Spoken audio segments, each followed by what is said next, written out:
السلام علیکم ګرانو کتونکو، خدای دې وکړي چې ټول به راته روغ او جوړ وای. ګرانو ملګرو، څنګه کولی شو چې د یو عکس نه اضافي معلومات کلیر کړو؟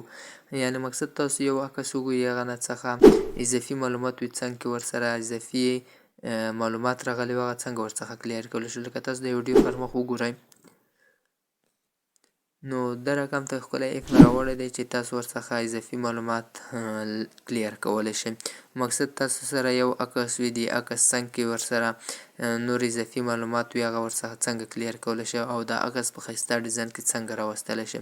نو راځو چې په ویډیو فایل وکړو. مخکې له دې چې ویډیو نه فایل وکړو، نو ویډیو به در سره لایک کړئ، سبسکرایب یې کړئ او څنګ کې ورسره د بیل بټن هم ووایئ. نو راځو پر ویډیو فایل کوو.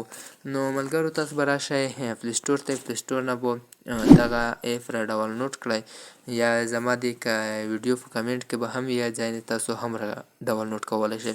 نو راځئ په دغه نه کلیک وکړئ چې ټوله طریقه یې درته وښیم. نو دلته به تاسو لږ ورته انتظار شئ، دلته به تاسو ګیټ سټارټ نه کلیک وکړئ، دلته یې الاو کړئ. نو دلته تاسو ته دغه دوی آپشن درکوي، تاسو به په دغه یو نه کلیک وکړئ چې دا مو ګیلرۍ ته بيځي. نو دا نه کلیک وکړئ، لږ انتظار شئ، دلته ګیلرۍ ته هم بیایي، ګیلرۍ نه یو هغه عکس راواخلئ چې کوم تاسو د عکس ډیزاین کول غواړئ. زه راځم دغه عکس راخلم، د دې عکس څخه دا ډیزاین کول غواړم.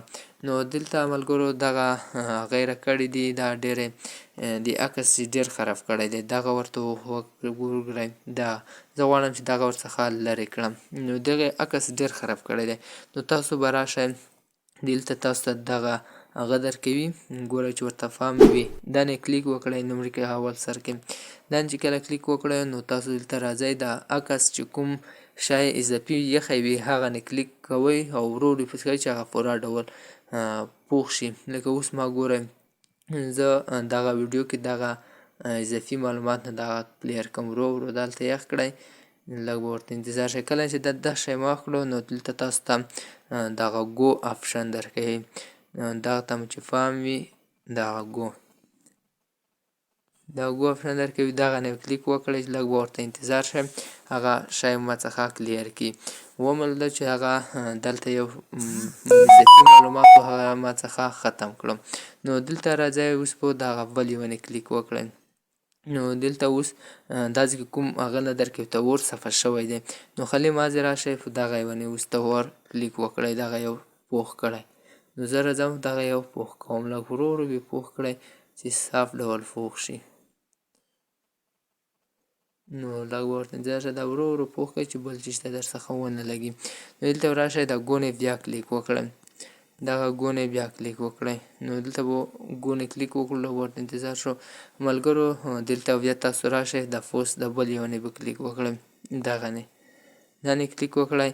دلته به لږ دغه دا شی صفا کړو، دلته بیا راشئ، د ګو نه بیا کلیک وکړئ، ګو نه به بیا لږ ورته کلیک وکړئ، دغه هم ما څخه صفا شو. نو ګرانو محترمینو ملګرو، دا رقم ته یو آپشن دی، له خپل عکس ښایسته فرش جوړولی شئ. نو ملګرو دلته دغه بیک ایښی دی، دا بیک غواړم چې ختم یې کړم.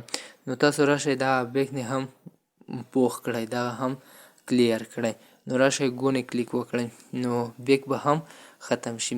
نو ملګرو اول عکس څرنګه و او اوس عکس څنګه شو؟ څومره ښایسته ډیزاین کې اوس وبرېښېده او هر څه یې ورڅخه ختم کړو. نو تاسو هم کولی شئ چې دا رقم ته یو ښایسته تصویر پرې جوړ کړئ او اضافه معلومات ترې کلیر کولی شئ. که ویډیو مو خوښه شوې نو ویډیو در سره لایک کړئ، چې سبسکرایب یې کړئ چې هر څه نه زموږ ویډیو تر تاسو زر در ورسیږي. مننه.